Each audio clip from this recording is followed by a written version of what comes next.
और सलीम एक चीज है, मेरा फर्म बिलीव है, आप रिकॉर्ड कर रहे हो, यहाँ रिकॉर्डिंग आपके पास रहेगी हमेशा के लिए, ये यूट्यूब पे कहीं भी। Let me tell you, India grow करेगा ही करेगा। तो क्वेश्चन आपसे ये अपने आप से क्वेश्चन पूछना है कि जब इंडिया ग्रो करेगा तो मैं कैसा क्या काम कर रहा हूँ कि मुझे उस ग्रोथ का फायदा मिलेगा। बिल्कुल अगर मैं चुपचाप बैठा हूँ, टीवी देख रहा हूँ, मूवी देख रहा हूँ, मस्ती कर रहा हूँ, बिल्कुल। दूसरा है कि मैं अपने अंदर क्या स्किल डेवलप कर रहा हूँ कि मैं भी उस डेवलपमेंट का पार्ट बन सकता हूँ क्या। हेलो दोस्तों, आज हमारे पास हमारे साथ हमारे इस शो में एक बहुत ही जबरदस्त शख्सियत हमारे साथ इस वक्त मौजूद है, जिनको मैं बहुत दिनों से ढूंढ रहा था। बहुत दिनों से इनको मतलब मैं पिछले 1 सालों से कोशिश कर रहा था कि इनके साथ बात की जाए, इनके साथ पॉडकास्ट रिकॉर्ड किया जाए, क्योंकि मेरी लाइफ के ये बहुत ही इम्पोर्टेंट हिस्सा रहे हैं, मेरे बचपन के बहुत ही इम्पोर्टेंट हिस्सा रहे हैं, और बहुत ही जबरदस्त पर्सनालिटी हैं, जिनके बारे में अभी आप थोड़ी देर जब भी ये पूरे पॉडकास्ट को, जैसे जैसे पॉडकास्ट आगे बढ़ेगा आपको पता चलता जाएगा। आज हमारे साथ मौजूद हैं मिस्टर मनोज त्रिपाठी, या फिर कहूं इंजीनियर मनोज त्रिपाठी सर, जो एक बहुत ही जबरदस्त ब्लॉगर हैं, एक राइटर हैं, और साथ ही साथ दुनिया की सबसे बेहतरीन, सबसे कह सकते हैं लग्जरियस कार बनाने वाली कंपनी मर्सिडीज बेंज के सीनियर एग्जीक्यूटिव मैनेजर हैं। और इस वक्त हमारे साथ हैं, इन्होंने पूरी दुनिया में अपने टैलेंट का लोहा मनवाया है, और इनके जो ब्लॉग्स हैं और साथ ही साथ इनके आर्टिकल नेशनल इंटरनेशनल मैगजीन्स में आते रहते हैं। इकोनॉमिक्स पर ये ज्यादातर लिखते हैं, और साथ ही साथ इंस्पिरेशनल बातें बहुत ज्यादा लिखते हैं, मोटिवेशनल बातें बहुत ज्यादा लिखते हैं। तो आज हम लोग बहुत सारा मोटिवेशन, बहुत सारी इंस्पिरेशनल, कुछ इकोनॉमी के बारे में भी बात करेंगे, और सबसे इंपॉर्टेंट जो इनकी बुक्स आई हैं, उन पर जरूर बात करेंगे। एक स्पेशल अभी लेटेस्ट बुक इनकी आई हुई है, पावर ऑफ इग्नोर्ड स्किल, जिसके बारे में बहुत मैं एक्साइटेड हूं इनसे जानने के लिए और साथ ही साथ उसको पढ़ने के लिए। तो हम लोग उसके बारे में भी बात करेंगे। तो वेलकम मनोज जी हमारे इस शो में। Salim thank you very much.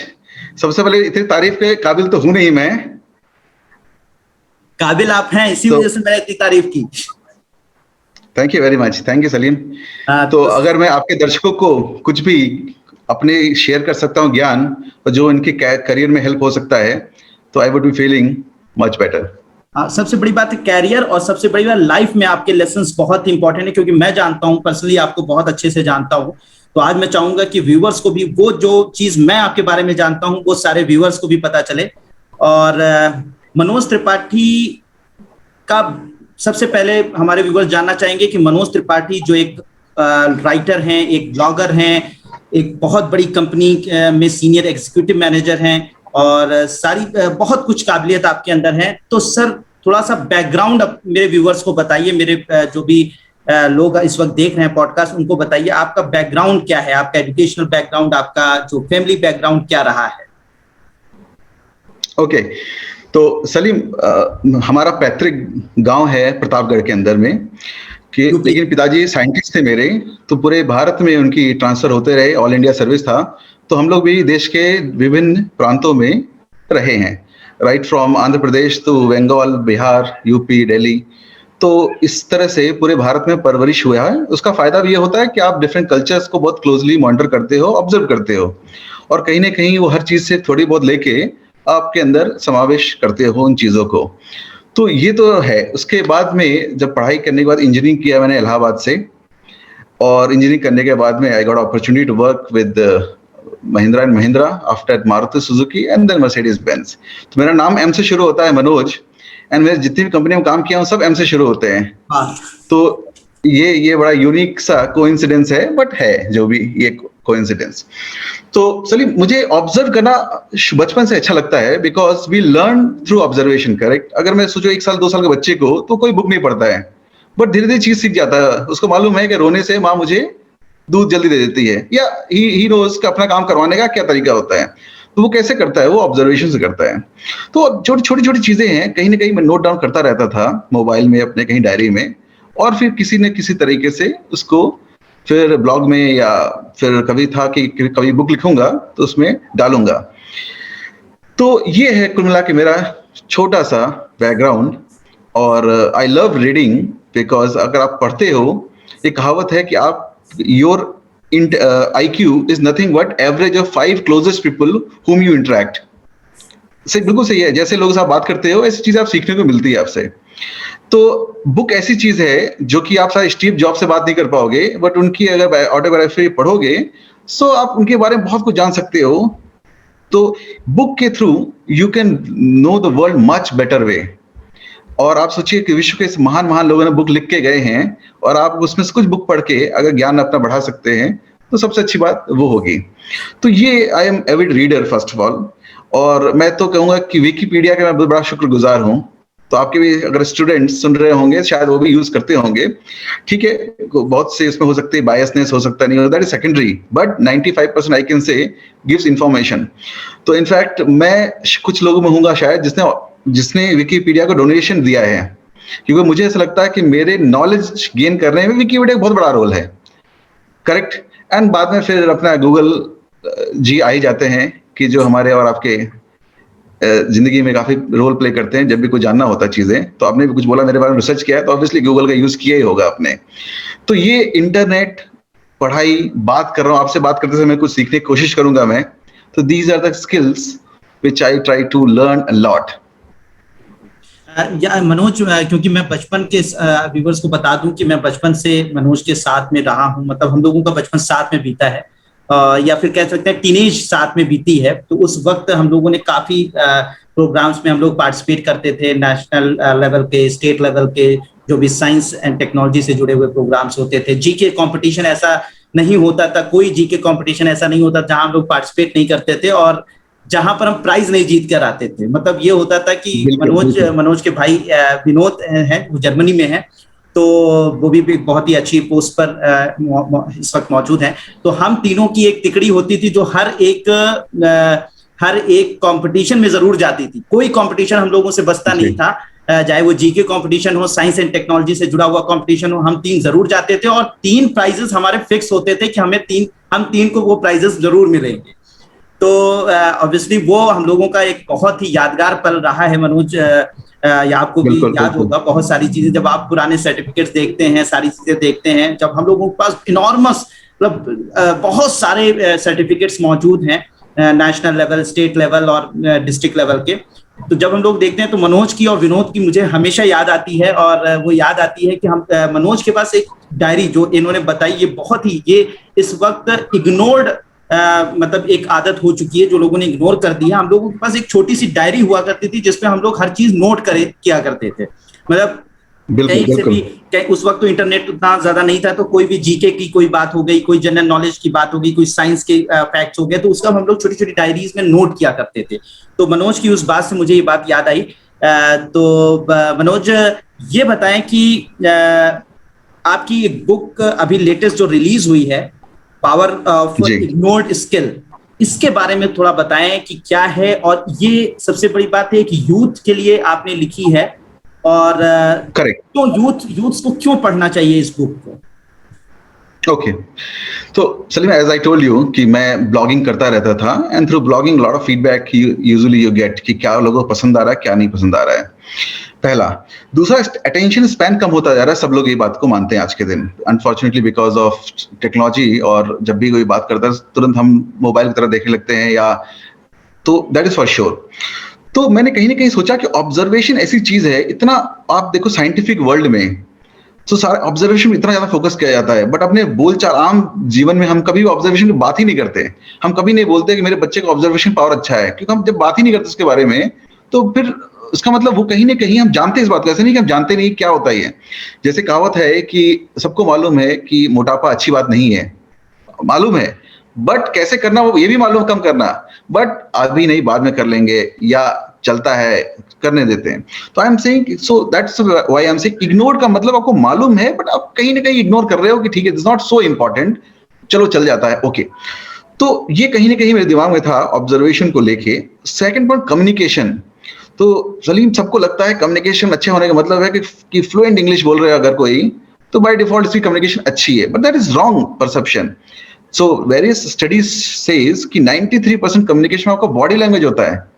आपकी फ्लुएंसी, आपके वर्ड्स, सब कुछ मैटर करते हैं कुछ हद तक, लेकिन ज्यादा जो मैटर करता है वो आपका टोन क्या है बोलने का, करेक्ट।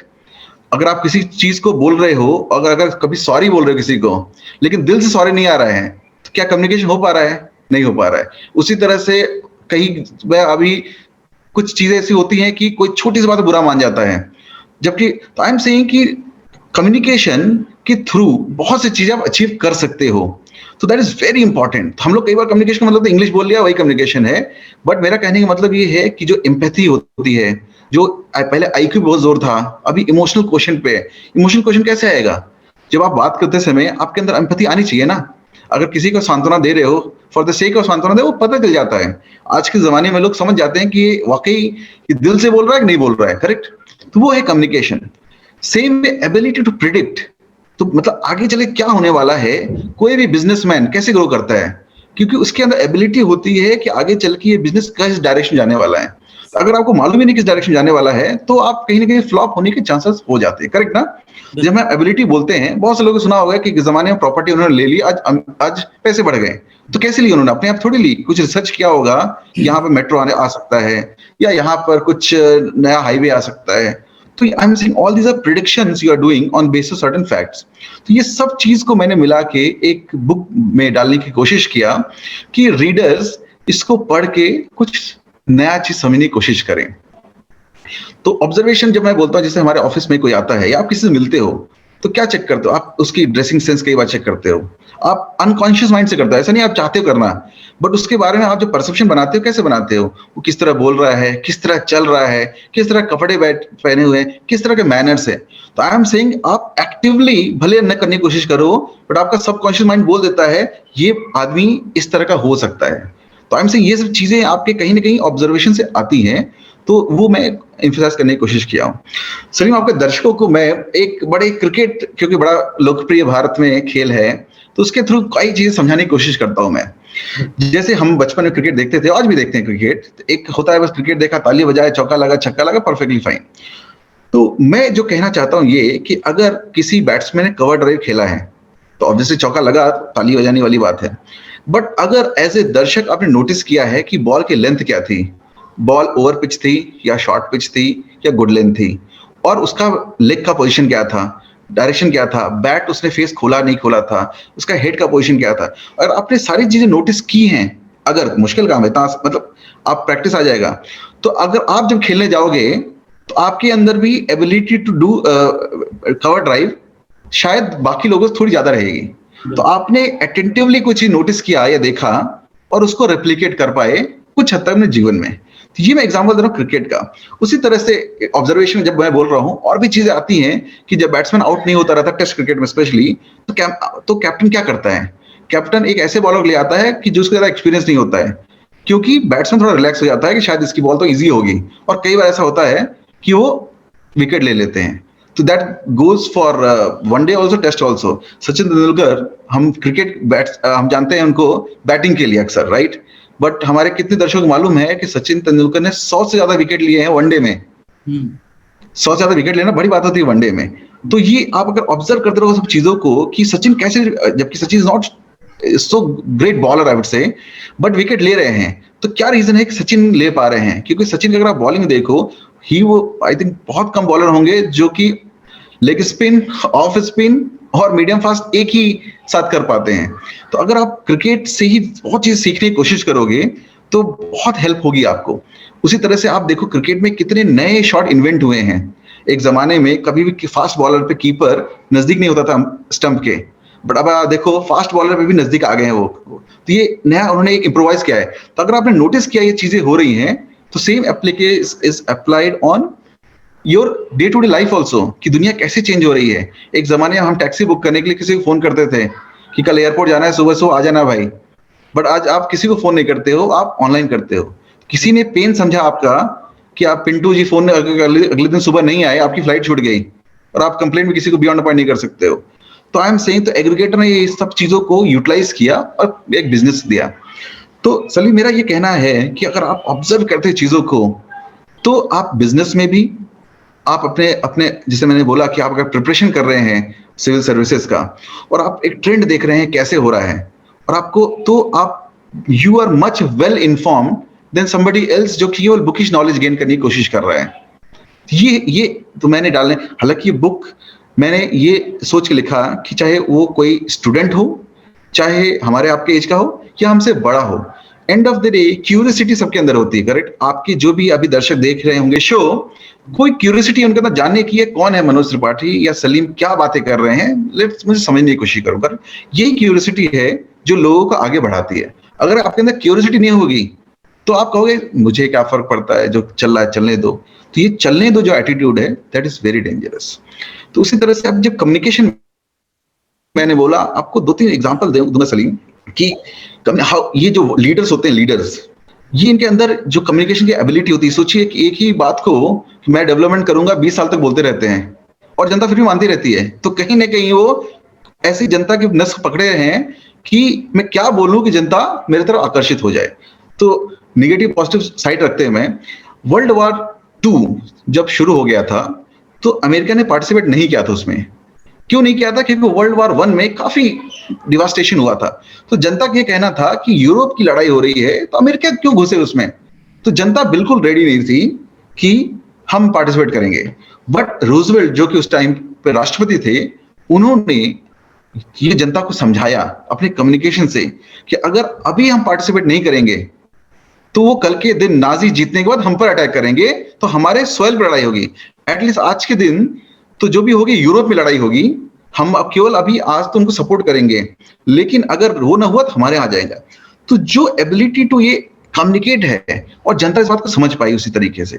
सेम विंस्टन चर्चिल जब उसी समय प्रधानमंत्री थे ब्रिटेन के, और वहां भी यही सवाल हुआ था कि क्या वर्ल्ड वॉर 2 में फाइट करना है कि नहीं करना है हमें, और हमें क्या सरेंडर कर देना चाहिए क्या, ये सब चीजें हो रही थी। तो उन्होंने स्टेटमेंट से दिखाया और जनता को समझाया कि हम लड़ाई करेंगे, हम झुक नहीं सकते हैं, और जीतना ही एक सोल्यूशन है, पीछे हटना या कोई सोल्यूशन नहीं है।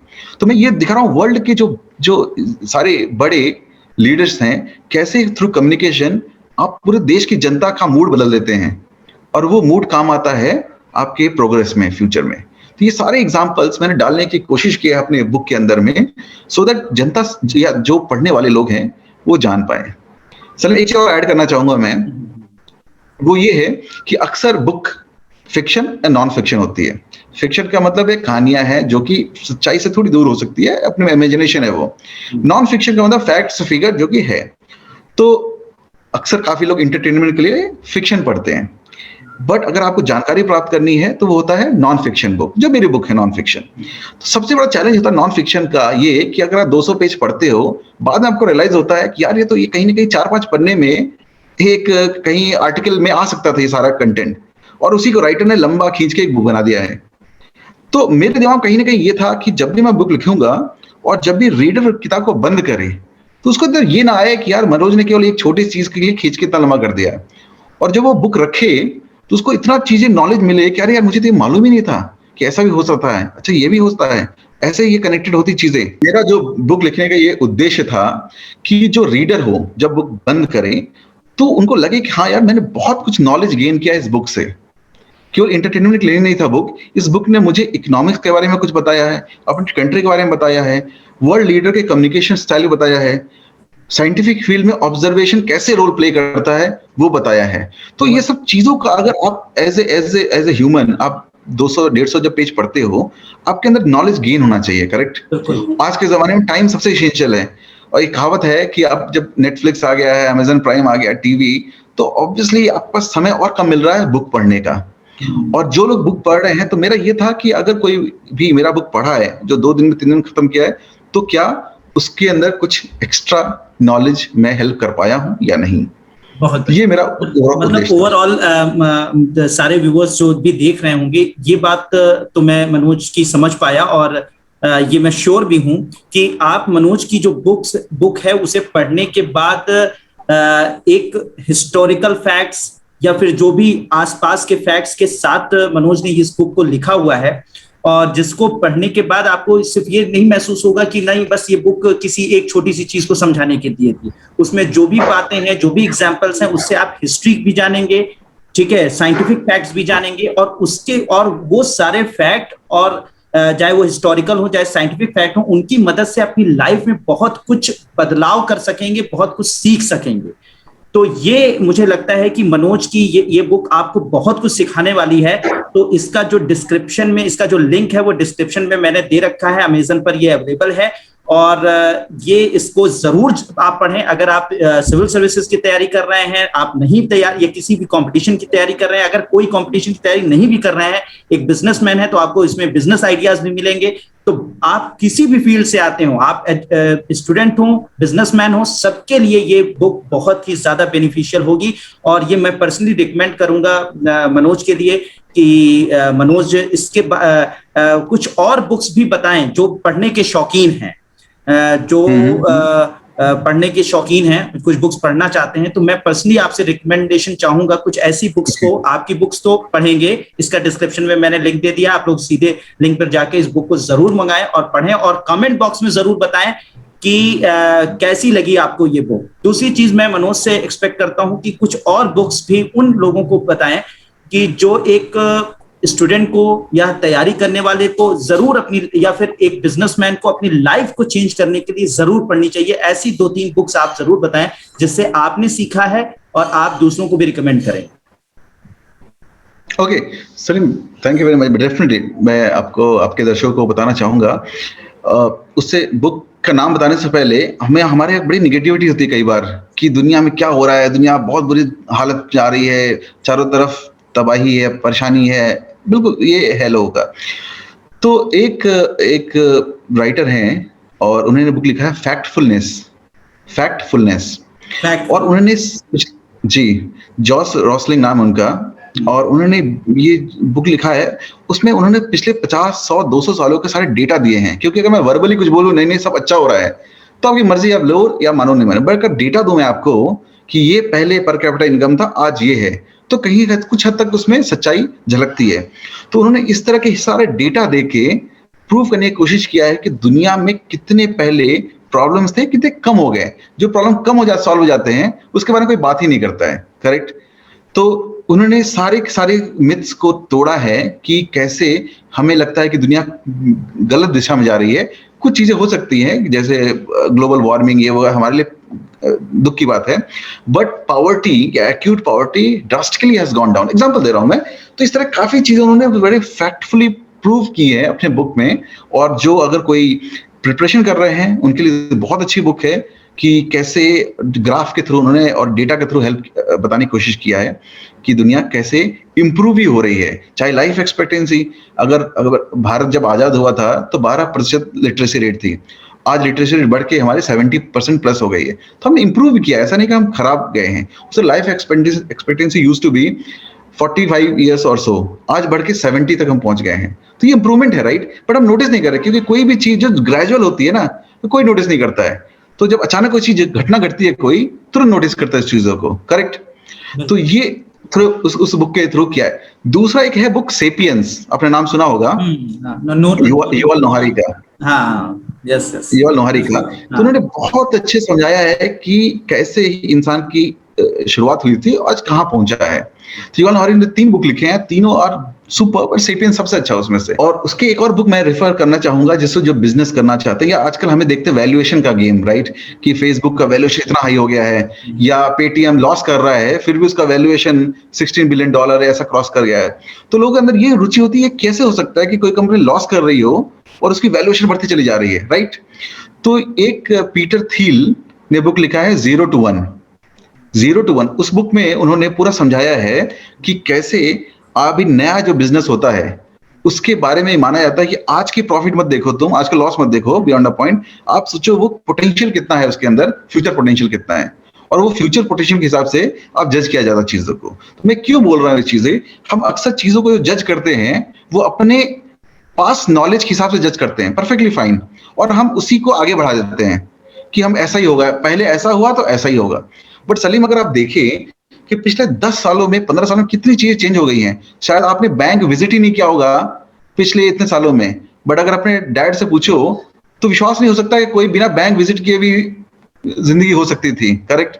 उसी तरह से हम एटीएम जाते थे पहले, अब एटीएम ही बंद हो गया एक तरह से, सॉरी बंद नहीं हुआ, मतलब हम जाते ही विजिट नहीं करते हैं, हम थ्रू मोबाइल कर रहे हैं।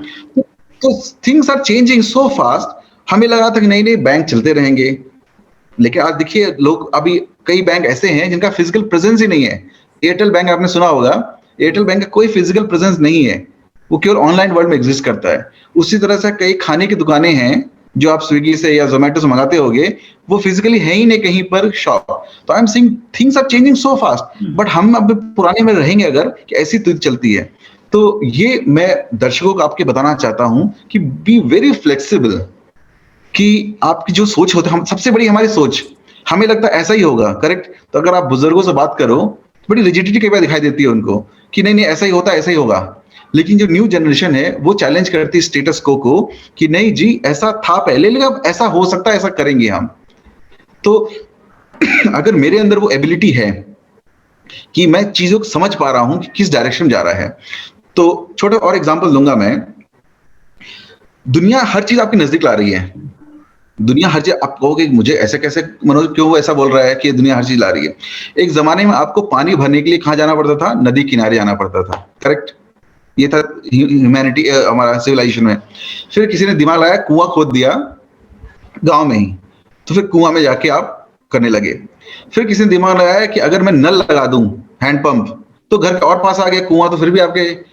फिर किसी ने दिमाग लगाया कि कोई अगर मैं पाइप से घर पानी पहुंचा दूं घर पे अंदर, तो आप सोचिए कि आज से 1000 साल पहले फिर कुआं आया, फिर हैंडपंप आया, फिर आप घर आ गए आपके। उसी तरह से तो आप मानते हो कि चीजें आपके पास ला दी गई। उसी तरह एक बड़ा अच्छा एग्जांपल है, आइस हार्वेस्टिंग होती थी अकबर के जमाने में भी, बोला जाता था ये कि कश्मीर से बर्फ को उठा के लाया जाता था और वहां पर, तो इसको कोई हार्वेस्ट करता था कहीं हजारों किलोमीटर दूर, और उनको कुछ टेक्नोलॉजी से लेके आते थे यहाँ तक। तो वहां फिर किसी ने दिमाग लगाया कि यार वहां क्यों बड़ा सा यूनिट खोल देते हैं जहां पर हम बर्फ बनाया करेंगे। तो ये होता था। तो आज भी गाँव में अगर शादी में जाओ आप, तो बड़े बड़े आपको मिलते हैं कि जहां से होगा, तो वो किसी ने बनाया। फिर दिमाग लगाया कि यार इतना दूर जाने की क्या जरूरत है, रेफ्रिजरेटर चीज घर के अंदर ही हो सकती है। तो आप देखिए 1000 साल में बर्फ कहाँ था? 1000 किलोमीटर दूर। फिर आपके पड़ोस के कहीं शहर में पहुंच गया कोई बड़ा सा कोल्ड, हम जिसको बोलते हैं आइस मेकिंग यूनिट, फिर आपके घर के अंदर रेफ्रिजरेटर पहुंच गया। तो व्हाट इज हैपनिंग, मैं पानी के थ्रू, बर्फ के थ्रू समझाने की कोशिश करो, हर चीज आपके पास आ रही है। आप पहले के जमाने में आप जाते शॉपिंग करने मार्केट, करेक्ट, फिर आपके घर के पास ही दुकान खुल गया एक, उससे भी शांति नहीं मिली आपको, आप ऑनलाइन ऑर्डर करने लगे, आपके दरवाजे पे आके कोई देने लगा। तो अगर आप देखो चीजों को, ट्रेंड को, हर चीज आपके पास आ रही है। तो आप सोचो कि अगर आपको वाकई कोई बिजनेस करना है, तो ऐसा कौन सी चीज जो अभी भी आपके थोड़ी दूर है, अगर उसको पास ला सको तो आप बिजनेस सक्सेसफुल हो जाओगे। एजुकेशन की बात कर लीजिए, मैं यहाँ पे एक इंटरप्ट करूंगा, एजुकेशन की बात कर लीजिए कि कभी एजुकेशन के लिए लोग कितने किलोमीटर साइकिल से या पैदल जाया करते थे। उसके बाद अगल बगल में बहुत सारे, मतलब आज से ये तो बहुत पहले की भी बात नहीं, 1000 साल हम बात ना करें, हम तो सिर्फ अभी 20 साल पहले की बात करें, तो एक शहर में सिर्फ कुछ स्कूल्स हुआ करते थे जहाँ पे हम लोग पढ़ाई करते थे। याद होगा कि हम लोग अपने डिस्ट्रिक्ट में रहते थे, वहां पे सीबीएसई का सिर्फ एक स्कूल था, सीबीएसई। फिर उसके बाद आज जो है वो बहुत सारे स्कूल हो गए, मतलब घर के बगल में खुल गए, और कोरोना पीरियड ने ये सिखा दिया, आपके घर पर आ गया ऑनलाइन प्लेटफॉर्म से वो स्कूल। बिल्कुल बिल्कुल, हर चीज आपके पास आ रही है, आपके पास आ रही, सही कह रहे हैं।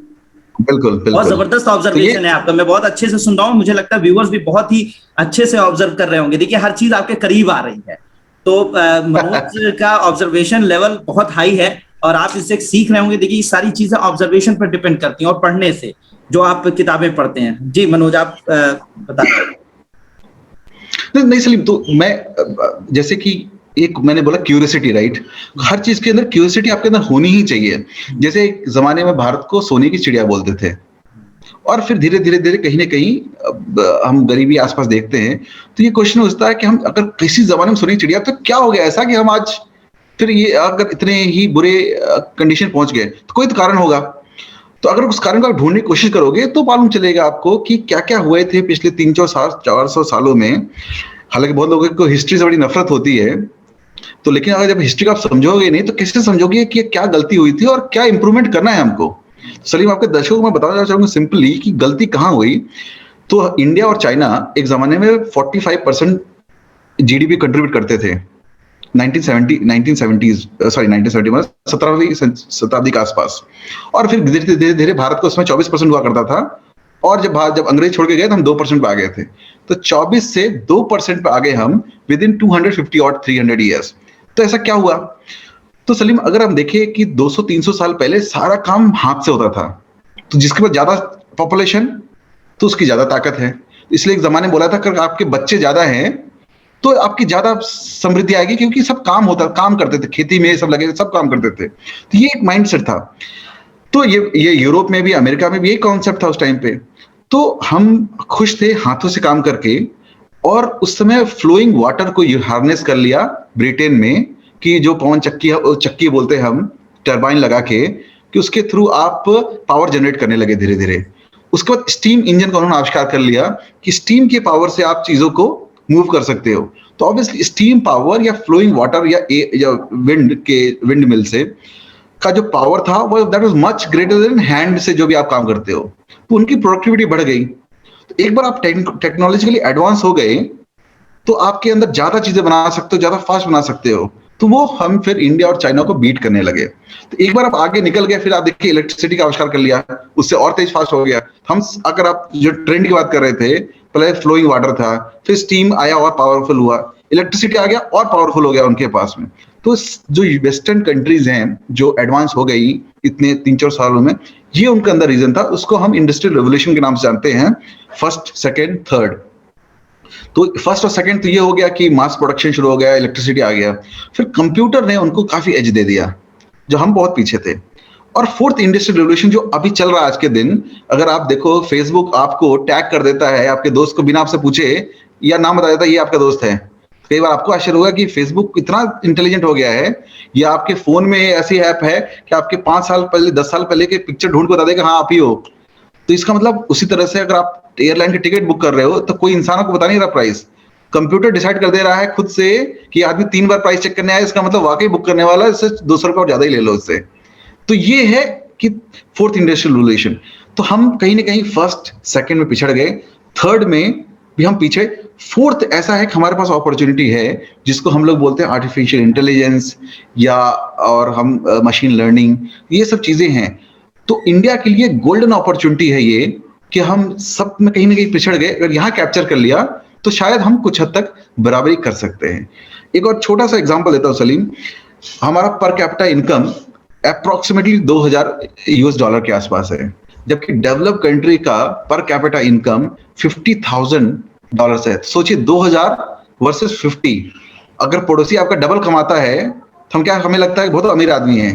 तो जो हमसे 2000 वर्सेस 50,000 पे, तो कितना आगे निकल गए वो। तो कहीं ना कहीं हम पीछे छूट गए हैं। तो ये क्यों छूटे हैं, ये सब रीजन मैं शेयर करने की कोशिश कर रहा हूं, जो बुक में भी लिखा हूं। मैं इसलिए नहीं बोल रहा हूं कि बुक लोग पढ़े, मेरे लिए बुक लिखना एक साइड एक्टिविटी है, it's not a main activity कि मैं बुक लिख के ही कुछ किसी को कुछ कमाने की कोशिश कर रहा हूं या ऐसा कुछ नहीं। मेरा एक ही पर्पस है कि लोग समझे कि गलती कहां हुई थी, ताकि वो दोबारा गलती न करे। और जब दोबारा गलती न करे, मैं बोल रहा हूं सलीम, सबका ये कहना है कि जो कंट्री एजुकेटेड है by default they are in much better shape. इसलिए आप देखो आजादी के बाद से हमेशा पढ़ाई बहुत ज्यादा फोकस किया गया है, तो इंप्रूवमेंट भी हुआ है। बट अभी क्वालिटी ऑफ एजुकेशन पे देश को फोकस करने की जरूरत है। क्वांटिटी एजुकेशन अच्छा हो गया है, बट क्वालिटी ऑफ एजुकेशन बढ़ाना है। एक बार एजुकेटेड हो गए आप तो दूसरों को भी हेल्प कर सके हो। किसी ने बहुत सही बोला था कि अगर मुझे बच्चियों को पढ़ा दो, अगर बच्चियों को, लड़कियों को, बाय डिफॉल्ट सोसाइटी चेंज हो जाएगी आप, करेक्ट? क्योंकि वो उनकी अवेयरनेस से वो स्प्रेड करेंगे अवेयरनेस।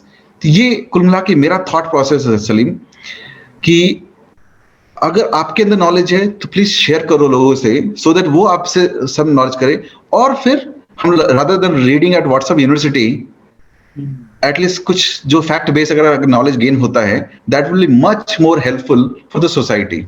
मनोज, लास्ट में मैं आपसे कुछ पावरफुल वर्ड्स चाहता हूं जो कि यूथ के लिए बहुत जरूरी है, यूथ के मोटिवेशन के लिए बहुत जरूरी है, क्योंकि ये पैंडेमिक का वक्त चल रहा है, बहुत ज्यादा, खासकर इंडियन यूथ पूरी तरीके से डिमोरलाइज है, ठीक है, मतलब पूरी तरीके से मोरलाइज भी है, और साथ ही साथ उसके साथ बहुत सारे बर्डन्स हैं, फ्यूचर को लेकर डाउट है।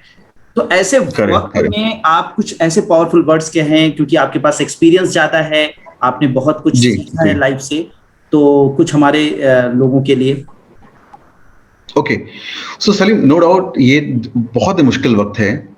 सो ये एक तरह से इमरजेंसी का वक्त है, बहुत से लोगों ने अपने लोग खोया है, खास लोगों को। तो ये बहुत ही मुश्किल वक्त है, कुछ काफ़ी लोगों ने अपनी जॉब भी छोड़ना पड़ा उनको, तो है। लेकिन अगर आप पूरी हिस्ट्री देखें तो कई बार कई बड़े-बड़े क्राइसिस आए हैं, बट उस क्राइसिस के बाद में ड्रास्टिकली चेंज हुआ है और बेटर ही हुआ है हालात। तो अगर मैं 2-3 एग्जांपल दूँ आपको कि 91 से पहले भारत की, अगर मैं इकोनॉमिक सेंस में बात करूँ, तो बैलेंस ऑफ पेमेंट क्राइसिस हुआ था, जिसमें गोल्ड गिरवी रखना बहुत बड़ी बात होती है हमारे इंडियन इमोशनली भाषा में। अटैच्ड होते हैं हम लोग। इमोशनली है, तो अगर आपको 40 टन गोल्ड आपको भेजना पड़ जाए विदेश में पैसा सिक्योर करने के लिए, आपका एक्सपोर्ट सिक्योर करने के लिए, तो ये कहीं ना कहीं दिखाता है कि आपकी हालत कितनी खराब थी उस टाइम पे, और वाकई बेरोजगारी बहुत ज्यादा थी। तो उसके बाद में उस क्राइसिस से जो निकले हम, तो हमने फिर लिबरलाइजेशन किया 91 में, 93 में ग्रेजुअली, और आज ऐसा लग रहा है कि हाँ, जो भी स्टेप लिए गए थे, हमारी प्रॉस्पेरिटी बढ़ी है उससे, करेक्ट। तो वो अगर क्राइसिस ने एक नए चीजों को जन्म दिया, उसने और देश को अच्छे हालत में पहुंचाया है। तो इस तरह के कई और एग्जाम्पल है विश्व में कि जो भी कोई क्राइसिस आया है, उसके बाद सोचने का तरीका बदला लोगों का, नई चीजें डेवलप हुई हैं, और वो ज्यादा चीजों की हेल्प करती है। जैसे इस क्राइसिस ने भी, सलीम, जैसा आपने बोला कि लोग घर से पढ़ाई कर रहे हैं, ऑनलाइन करने की कोशिश कर रहे हैं, तो ये सुविधाएं पहले नहीं थी काफी हद तक, बट हर अभी कॉलेज सब लोग ऑनलाइन को फोकस कर रहे हैं, और लोग अवेयरनेस बढ़ गई। जैसे मैं शर्त लगा सकता हूं कि इस पैंडेमिक से पहले बहुत से लोगों ने जूम के बारे में सुना भी नहीं होगा, शायद उससे बहुत से ऑनलाइन मीडिया के बारे में सुना भी नहीं होगा, पर धीरे धीरे धीरे धीरे आप चाहे एजेड लोग हों चाहे यंग हो, सब कर रहे हैं। तो मैं ये कहना चाहता हूं कि ये जो ऑनलाइन रेवोल्यूशन है, ये डेफिनेटली इंडिया जैसे कंट्री को बहुत हेल्प करने वाला है। जो मैंने एग्जांपल दिया था शुरू में कि हमारे पर कैपिटा इनकम इज $2000 के आसपास, और जो डेवलप है वो 50,000 है।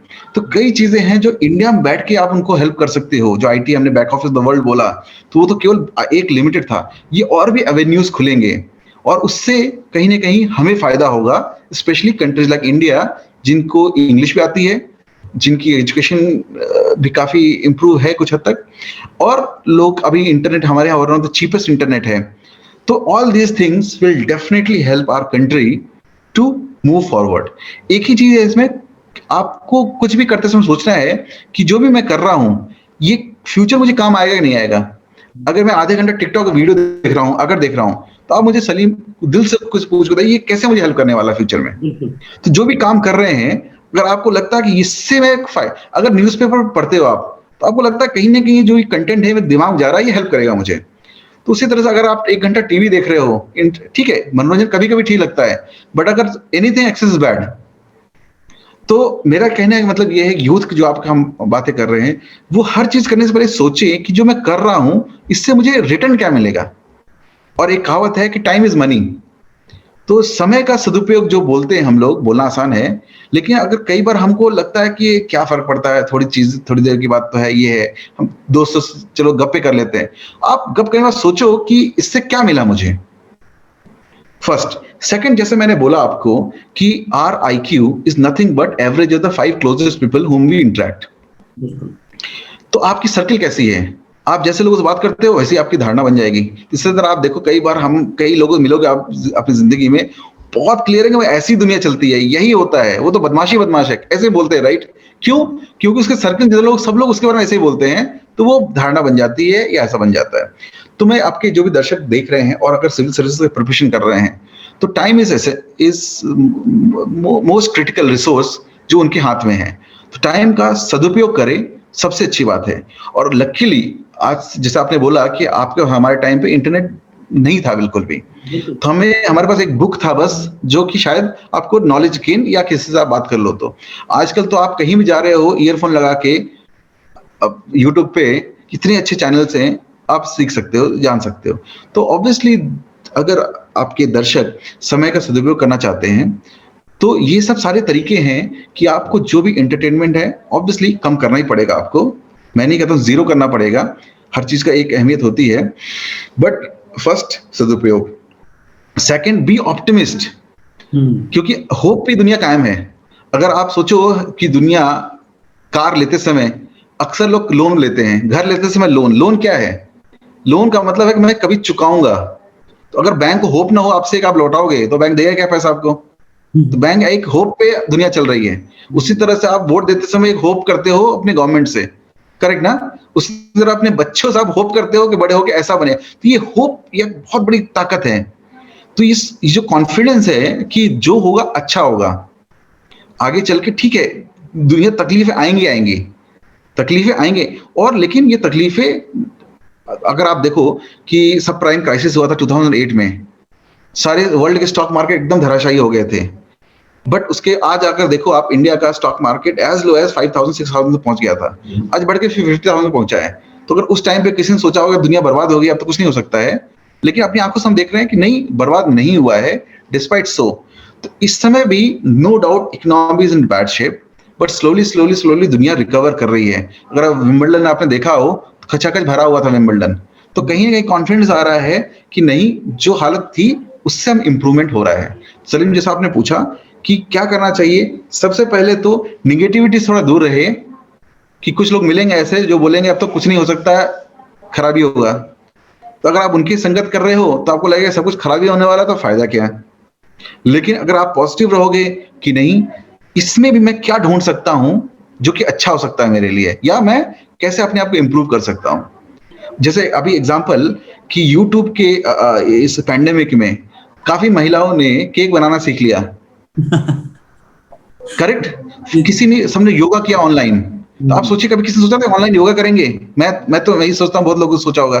तो आप इसमें क्या क्या चीजें नहीं हुई कि जो लोग के पास कार नहीं था या मोटरसाइकिल नहीं थे जाने के लिए, घर औरतों के पे वो योगा कैसे जाएंगे बाहर? तो अभी उन्होंने सीख लिया कि ऑनलाइन में भी हम योगा सीख सकते हैं, और लोग कर रहे हैं। सेम वे खाना बनाने के तरीके, उसके अलावा बहुत से लोग और कुछ इंप्रूवमेंट कर रहे हैं कि कम्युनिकेशन कैसे इंप्रूव करे अपनी, और भी नॉलेज गेन कर रहे हैं। तो एक तरफ कुछ लोग होंगे जो दुखी होंगे कि अब तो पता नहीं क्या होगा, एक लोग होंगे कि चलो लेट्स बी रेडी कि जब भी इंप्रूवमेंट होता है तो क्या मैं बेटर हालत में हूं कि जो कैप्चर कर सकता हूं उस चीजों को, वो है।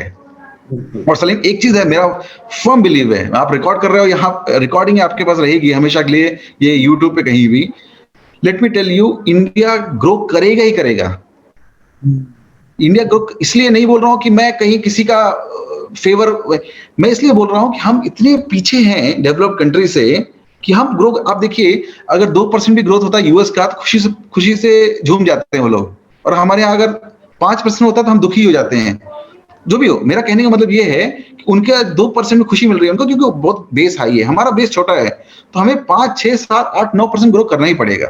तो जब कोई भी कंट्री 7, 8, 9 पे ग्रो करेगी तो अपॉर्चुनिटी वैसे ग्रो करेंगे, करेक्ट? जो कंट्री स्टैग्नेंट है, तो वहां पर आप मुझे बताइए सलीम, अपॉर्चुनिटी कहां ज्यादा होगी, जिसका ग्रोथ 7-8% होगा या जिसका 1.5% ग्रोथ होगा? बिल्कुल, जो जिसका कई कंट्री आपने सुना होगा चांसेस होंगे, जिसमें जिसमें हाँ। तो आप मुझे बताइए कि भारत जैसा देश कि यहां से इतने लो बेस से ऊपर ही जाएगा, राइट? जब ऊपर जाएगा तो क्वेश्चन आपसे ये अपने आप से क्वेश्चन पूछना है कि जब इंडिया ग्रो करेगा तो मैं कैसा क्या काम कर रहा हूं कि मुझे उस ग्रोथ का फायदा मिलेगा। अगर मैं चुपचाप बैठा हूं, टीवी देख रहा हूं, मूवी देख रहा हूं, मस्ती कर रहा हूं, बिल्कुल। दूसरा है कि मैं अपने अंदर क्या स्किल डेवलप कर रहा हूं कि मैं भी उस डेवलपमेंट का पार्ट बन सकता हूं क्या, करेक्ट? बहुत ही मतलब पॉजिटिव बातें आपने कही, और खासकर सारी चीजें बड़ी मतलब कैलकुलेटिव थी, और बहुत ही ज्यादा जैसे कह सकते हैं ना कि हर चीज का जोड़ घटाव। और बिल्कुल आपने जो इकोनॉमिक्स की थ्योरीज के साथ सारी चीजों को और एग्जाम्पल के साथ आपने इन सारी चीजों को बताया, हमें ज्वाइन किया, इसके लिए बहुत बहुत शुक्रिया। और मुझे बहुत उम्मीद है कि दर्शकों को ये पॉडकास्ट, ये इंटरव्यू बहुत पसंद आया होगा, क्योंकि बहुत कुछ सीखने का मिला। मतलब आपकी बातें रही और हर जगह पे आपने फैक्चुअल चीजों को भी बताते चले, हिस्टोरिकल बैकग्राउंड भी बताते चले, इकोनॉमिकल बैकग्राउंड भी बताते चले। इसलिए ये जो पॉडकास्ट है बहुत ही फ्रूटफुल हुआ होगा। आपको ये पॉडकास्ट कैसा लगा जरूर बताइएगा। जितने भी लोग इसको देख रहे हैं, कमेंट बॉक्स में हमें जरूर बताइएगा। दूसरों से शेयर भी कीजिए कि ज्यादा से ज्यादा लोगों तक ये बातें पहुंच पाएं जो मनोज ने कही हैं। और साथ ही साथ मनोज की जो बुक है पावर ऑफ इग्नोर्ड स्किल, उसे जरूर लें और उसे पढ़ें, और आपको पता ही चल गया होगा कि कितनी अच्छी बातें जो हैं वो मनोज ने उसमें लिखी होंगी। उसका फायदा उठाएं, पावर ऑफ इग्नोर्ड स्किल पढ़ने की आदत डालें और उसे जरूर देखें। और इसका जो लिंक है वो मैंने डिस्क्रिप्शन में दे दिया है, आप उस पर क्लिक करें। अमेजन पर अवेलेबल है और भी जो सोर्सेज होंगे उन पर अवेलेबल होगी, वो आपको मैं लिंक दे दूंगा। तो आप लोग इस बुक को जरूर पढ़ें मनोज की। और अगर आप कहते हैं मनोज की बातें आपको पसंद आई हैं और ये बातें और भी कुछ बहुत कुछ सीखना चाहते हैं मनोज की जो लाइफ है, और साथ ही साथ मनोज ने जो अभी तक चीजें गेन की हैं अपने एक्सपीरियंसेस से, तो जो उनके एक्सपीरियंसेस हैं तो जरूर बताएं कमेंट बॉक्स में। हम कोशिश करेंगे मनोज को फिर से एक बार मैं उनको अपने शो में लेकर आऊं और कुछ बातें मैं भी सीखूं और आप भी सीखें। तो थैंक यू सो मच आपका शो को देखने के लिए, शो को ज्वाइन करने के लिए। Thank you so much. Salim, जाने से पहले आपके दर्शकों को आपके बारे में कुछ बताना चाहूंगा मैं कि सलीम को मैं लगभग 24 साल से जानता हूं, और सलीम के अंदर जो साइंस के प्रति ललक है बहुत ही कम लोगों में होती है। तो सलीम जब क्लास 9th 10th में था तो कई साइंस के बारे में जर्नल्स पढ़ के साइंस के बारे में बातें करता था। तो कई बार होती है आपके, जब बचपन होते हो कई चीजें बड़ी आपको रोचक लगती है, धीरे धीरे आप लाइफ बिजी हो जाते हो। बट सलीम का उल्टा है, हर आप इंसान पहले जो एनर्जी के साथ शुरू करता है कम हो जाता है, बट सलीम का मैंने नोटिस किया हो कि एनर्जी उल्टा ओवर बढ़ता चला गया। तो जो हम साइंस के प्रति इसकी ललक है, और फिर मुझे बहुत खुशी मिल रही है कि सलीम जो अपने साइंस की नॉलेज है गेन किया है वो अपने दर्शकों को यूट्यूब के चैनल के माध्यम से बताने की कोशिश करते हैं, और वह बहुत ही सरल शब्दों में बताने की कोशिश करते हैं। ये वाकई सलीम आपको मानना पड़ेगा कि बहुत ही कम लोगों के अंदर ये स्किल होता है कि अपनी बातों को दर्शकों तक बड़े ही आसान शब्दों में पहुंचा सके। Thank you so much, thank you so much. सबसे बड़ी धन्यवाद करना चाहूंगा। सबसे बड़ी बात ये होती है कि अपने दोस्तों से तारीफ सुनने का मौका नहीं मिलता है। बाहर के लोग तो बहुत ज्यादा तारीफ कर देते हैं और अच्छा भी लगता है, उनकी भी तारीफें, लेकिन जब अपने दोस्त से तारीफ सुन रहे होते हैं, खास करके जो बचपन के दोस्त हो, तो ये अपने आप में काफी प्रिविलेज में महसूस करता हूँ कि शायद क्या कुछ अच्छा कर पा रहा हूँ मैं। तो अगर आपने इस तारीफ को किया तो मतलब मैं बहुत ज्यादा इस प्रिविलेज महसूस कर रहा हूँ आपकी इस तारीफ के लिए। फिर से तकलीफ जरूर दूंगा कि आप हमें फिर से ज्वाइन करें और साथ ही साथ हम आपसे कुछ और भी अच्छा सीख सकें। सलीम, बहुत अच्छा लगा आपसे बात करके, और कई चीजें मैं अपनी जो भी मेरी जानकारी है आपसे और आपके दर्शकों को से शेयर कर सका, मुझे बहुत अच्छा लग रहा है। And all the best to all the viewers.